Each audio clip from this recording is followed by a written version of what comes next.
Hello students, कुमारी study circle में आप सबका स्वागत है। छत्तीसगढ़ सहकारिता विभाग भर्ती परीक्षा 2023 को आगे बढ़ाते हुए आज के वीडियो का हमारा टॉपिक होगा सहकारी बैंकों की अल्पकालीन साख संरचना। जो बच्चे मुझसे अभी जुड़ रहे हैं उनको बता देना चाहता हूं, आप लोगों के लिए बहुत सारे ऑब्जेक्टिव वीडियो मैं लेके आता रहता हूं और बहुत सारे दे चुका हूं। अगर आप मेरे पुराने वीडियो को देखना चाहते हैं तो मेरे प्ले लिस्ट में जाइए, जिसमें छत्तीसगढ़ सहकारिता विभाग भर्ती परीक्षा 2023 वाला दावा कर सारे वीडियो को देख सकते हैं। तो चलिए क्वेश्चन हम एक एक क्वेश्चन को यहाँ पर सॉल्व करने की कोशिश करते हैं। तो यहाँ पर पहला क्वेश्चन हमारे सामने है, निम्नलिखित कथनों पर विचार करें। कृषि क्षेत्र में अल्पकालीन ऋण वितरण के मामले में जिला केंद्रीय सहकारी बैंक डीसीसीबी अनुसूचित वाणिज्यिक बैंकों और क्षेत्रीय ग्रामीण बैंकों की तुलना में अधिक ऋण प्रदान करते हैं। और दूसरा, डीसीसीबी अर्थात जिला केंद्रीय सहकारी बैंक सबसे महत्वपूर्ण कार्य प्राथमिक कृषि ऋण समितियों को धन उपलब्ध कराना है। ऊपर दिए कथनों में से कौन सा सही है? केवल एक, केवल दो, एक एवं दो और ना तो एक और ना ही दो, इसमें से आपको बताना है। तो पहला आपका जो आता है, कृषि क्षेत्र में अल्पकालीन ऋण वितरण के मामले में जिला केंद्रीय सहकारी बैंक अनुसूचित वाणिज्यिक बैंकों और क्षेत्रीय ग्रामीण बैंकों की तुलना में अधिक ऋण प्रदान करते हैं। तो गलत हो जा रहा है ये, क्योंकि इनसे ज्यादा जो जिला सहकारी बैंक से ज्यादा क्षेत्रीय ग्रामीण बैंक और अनुसूचित बैंक ज्यादा ऋण प्रदान करते हैं। जहां पर है केंद्रीय सहकारी बैंक या डीसीसीबी, केंद्रीय सहकारी बैंक का सबसे महत्वपूर्ण कार्य प्राथमिक कृषि ऋण समितियों को धन उपलब्ध कराना है, तो बिल्कुल सही है। तो इसमें आंसर बी आएगा, केवल दो। क्वेश्चन है, भारत में शहरी सहकारी बैंकों के संदर्भ में निम्नलिखित कथनों पर विचार करें। उनकी देखरेख और विनियमन राज्य सरकारों द्वारा स्थापित स्थानीय बोर्डों द्वारा किया जाता है। वे इक्विटी शेयर और वरीयता शेयर जारी कर सकते हैं। 1966 में एक संशोधन के माध्यम से उन्हें बैंकिंग विनियमन अधिनियम 1949 के दायरे में लाया गया। ऊपर दिए कथनों में से कौन सा सही है? केवल एक, केवल दो तीन, केवल एक और तीन और केवल एक दो तीन। सही आंसर अगर आएगा तो बी आंसर आएगा, ये वाला बिल्कुल गलत है। इनकी देखरेख विनियमन राज्य सरकार द्वारा स्थापित स्थानीय बोर्डों द्वारा किया जाता है, बिल्कुल गलत है। वे इक्विटी और शेयर का वरीयता शेयर जारी कर सकते हैं, बिल्कुल कर सकते हैं। और 1966 में एक संशोधन के माध्यम से उन्हें बैंकिंग विनियमन अधिनियम 1949 के दायरे में लाया गया, तो लाया गया। तो यहाँ पर दो और तीन सही है, मतलब आंसर बी आएगा।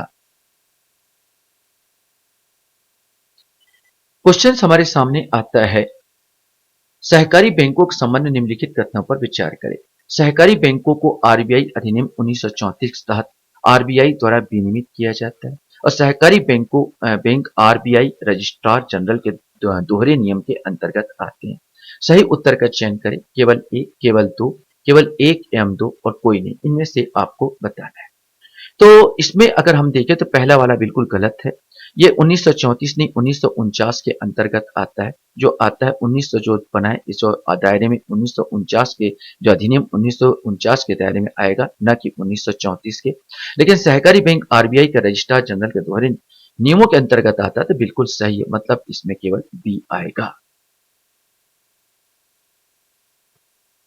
क्वेश्चन हमारे सामने आता है, छत्तीसगढ़ राज्य में कुल जिला सहकारी बैंकों की संख्या कितनी? तो यहां पर आपको बताना है 4, 5, 6 या 7। सही आंसर इसका 6 है। वर्तमान में छत्तीसगढ़ राज्य में कुल जिला सहकारी बैंकों की संख्या 6 है। प्रदेश में कुल कितनी प्राथमिक कृषि साख सहकारी समितियां कार्यरत है? तो आपको बताना है प्रदेश में कुल कितनी प्राथमिक कृषि साख सहकारी समितियां कार्यरत है। 2058, 3304, 1048 या 1942, इसमें से आपको बताना है।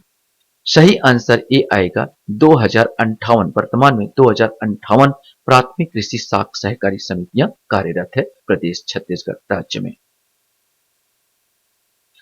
क्वेश्चन हमारे सामने यहां पर आता है, प्रदेश में सहकारी समितियां बैंकों के माध्यम से अल्पकालीन ऋण कितने प्रतिशत ब्याज दर पर उपलब्ध कराया जा रहा है? छत्तीसगढ़ राज्य के संबंध में 3% पर, 2% पर, 1% पर या 0% पर। वर्तमान में आपको बता दिया जाए कि गवर्नमेंट किसी प्रकार का ब्याज नहीं ले रही है। जितना भी अल्पकालीन ऋण है 0% ब्याज पर, अर्थात जितना आपने अगर 1 लाख लिए हो तो भाई 1 लाख ही आपको पटाना है। 100 रुपए लिए हो तो 100 रुपए ही पटाना है। एग्जाम्पल के रूप में आपको बता रहा हूं, इसमें किसी प्रकार का ब्याज वर्तमान में नहीं लग रहा है। लगभग 14 से 2014-15 से तो कोई भी ब्याज नहीं ले रहे हैं।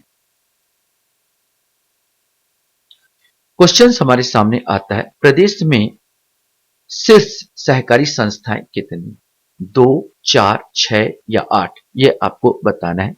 सही आंसर इसका बी आएगा। वर्तमान में शीर्ष सहकारी संस्थाएं, प्रदेश में शीर्ष सहकारी संस्थाएं कितनी है? तो इसमें जो आंसर आएगा वो भी अर्थात 4। 4 शीर्ष सहकारी संस्थाएं हमारे प्रदेश में कार्यरत है।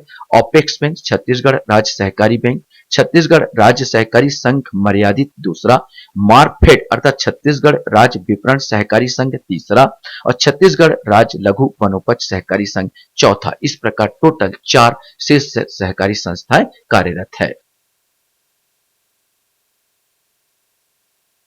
क्वेश्चन हमारे सामने यहां पर आता है, निम्नलिखित में से कौन सा राष्ट्रीय कृषि एवं ग्रामीण विकास बैंक नाबार्ड का मुख्य कार्य नहीं है? यह आपको बताना है। ग्रामीण विकास संबंधी मामलों में सरकार और अन्य को सहायता देना, ग्रामीण क्षेत्रों के उधारदाता संस्थाओं को पुनर्वित्त उपलब्ध कराना, ग्रामीण ऋण संस्थाओं में परिचालन में समन्वयक के रूप में कार्य करना या मौद्रिक या ऋण नीति की समीक्षा करना।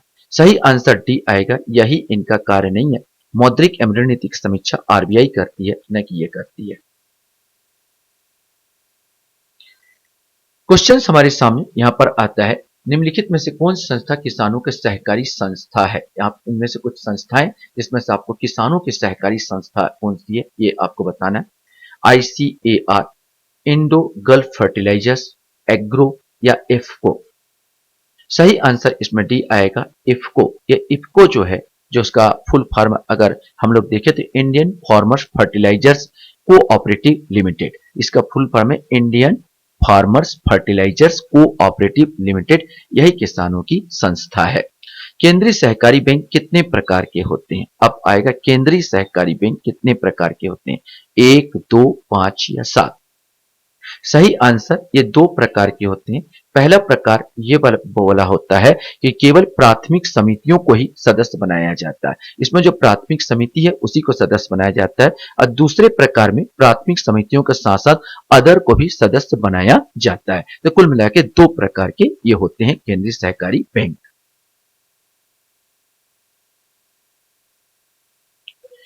क्वेश्चन हमारे सामने आता है, प्राथमिक क्षेत्र की साख व्यवस्था में सम्मिलित किया जाता है।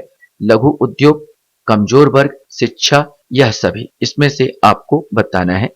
सही आंसर इसका बी आएगा, कमजोर वर्गों को। याद रखेंगे, प्राथमिक क्षेत्र के साख व्यवस्था में केवल कमजोर वर्गों को शामिल किया जाता है। केंद्रीय सहकारी बैंक होता है राजधानी में, राज्य में, जिला में या तहसील में, ये आपको बताना है। सही आंसर केंद्रीय सहकारी बैंक जिला में कार्यरत होते हैं। क्वेश्चन हमारे सामने यहां पर आता है, नाबार्ड की इक्विटी में केंद्र सरकार और भारतीय रिजर्व बैंक की हिस्सेदारी क्रमशः कितनी है? केंद्र सरकार तथा भारतीय रिजर्व बैंक की हिस्सेदारी पूछा, 80-20, 99-1, 20-80 या 1:99, इसमें से बताना है। तो ये सही आंसर इसका बी आएगा, 99% केंद्र सरकार के पास है, 1% आपका रिजर्व बैंक के हिस्सेदारी में आती है। तो 99% और 1% माने 99:1 बोल दिया जाए तो ये आपका आंसर होगा। निम्नलिखित में से कौन सा संस्था सहकारी साख के त्रिस्तरीय ढांचे में सम्मिलित नहीं है? राज्य सहकारी बैंक, केंद्रीय सहकारी बैंक, सहकारी साख समितियां, क्षेत्रीय ग्रामीण बैंक। सही आंसर डी आएगा, क्षेत्रीय ग्रामीण बैंक ये शामिल नहीं है। बाकी जो आएगा, राज्य सहकारी बैंक शीर्ष संस्था कहलाती है, पहला आएगा। केंद्रीय सहकारी बैंक दूसरे नंबर पर, मध्य वाली आ जाती है और सहकारी साख समितियां ये तीसरे नंबर पर आती है। इस प्रकार त्रिस्तरीय व्यवस्था यहां पर लागू है।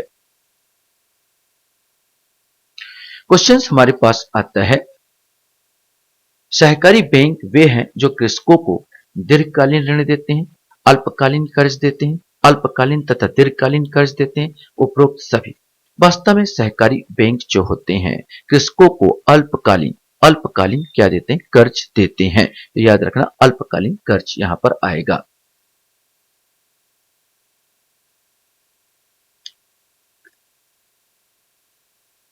खालिस्तान सहकारिता के आधार पर किसानों को लघु एवं मध्यम अवधि के ऋण को प्रावधान के लिए एक राज्य में पिरामिड संरचना का शिखर है।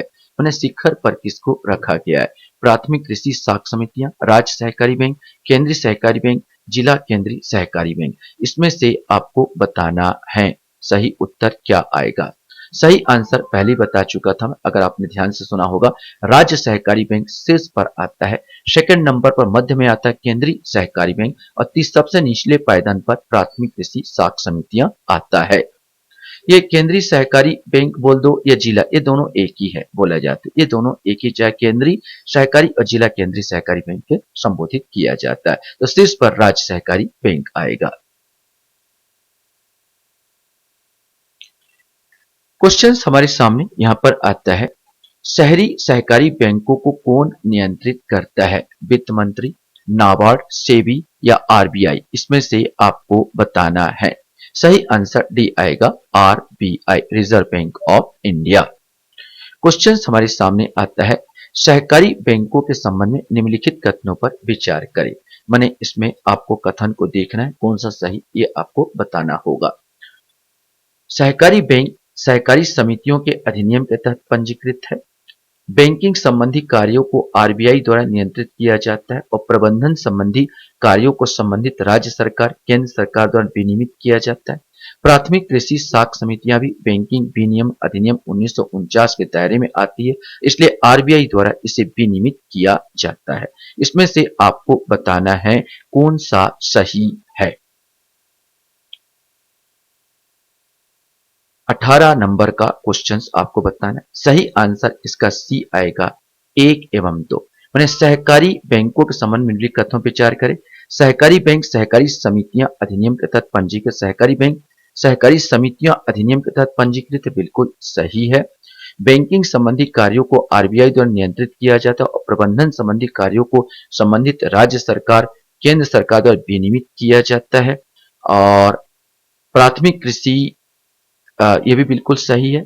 1 और 2 मतलब ये, बैंकिंग संबंधी कार्यों को आरबीआई द्वारा नियंत्रित किया जाता है और प्रबंधन संबंधी कार्यों को संबंधित राज्य सरकार और केंद्र सरकार द्वारा विनियमित किया जाता है। और तीसरा था, प्राथमिक कृषि साख समितियां बैंकिंग विनियम अधिनियम 1949 के दायरे में आती है। तो भाई पहले बता दूं, ये जो प्राथमिक कृषि साख समितियों को इससे बाहर किया गया है। बैंक को इसके अंतर्गत सहकारी बैंक को शामिल किया गया। विनियम माने बैंकिंग विनियम अधिनियम के तहत याद रखना, सहकारी बैंक जो आएंगे, चाहे राज्य स्तरीय बैंक हो चाहे केंद्रीय बैंक हो, माने राज्य बैंक हो, केंद्रीय बैंक, एपेक्स जितने बैंक है, ये सब इसके अंतर दायरे में आते हैं। किसका? बैंकिंग अधिनियम के दायरे में आते हैं। लेकिन प्राथमिक कृषि साख समितियां को बाहर रखा गया है बैंकिंग अधिनियम 1949 के। तो आंसर केवल 1 एवं 2 आएगा, अर्थात सी आंसर आएगा।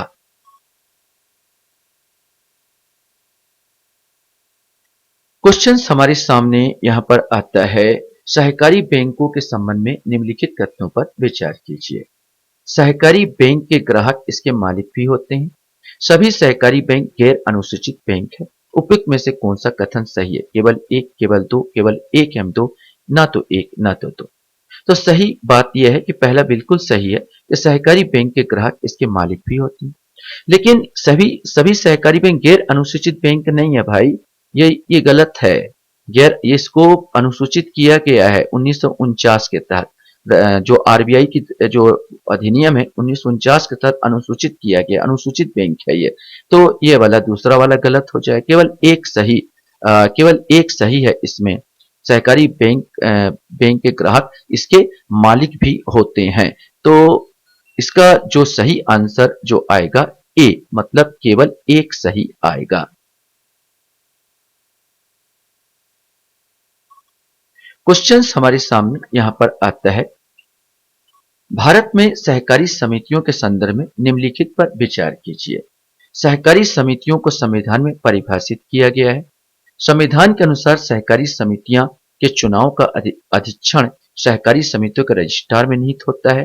वर्ष 2011 में 97 संविधान संशोधन अधिनियम ने सहकारी समितियों के गठन के अधिकार का अनुच्छेद 19 के तहत मौलिक अधिकार बना दिया है। उपयुक्त कथनों में से कौन सा सही है? केवल 2, केवल 2, 3, केवल 1 और 3, केवल 1, 2, 3 इसमें से आपको बताना है।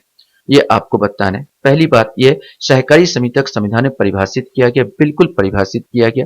आर्टिकल 9 ख एवं आर्टिकल 243 या टा 2 यहाँ पर याद रखना आर्टिकल 9 ख में इसको परिभाषित किया और आर्टिकल 243 में आपका आएगा या टा, यहाँ पर या और टा, या टा और कोष्टक में 2 इसमें आपको परिभाषित किया गया, बिल्कुल सही है।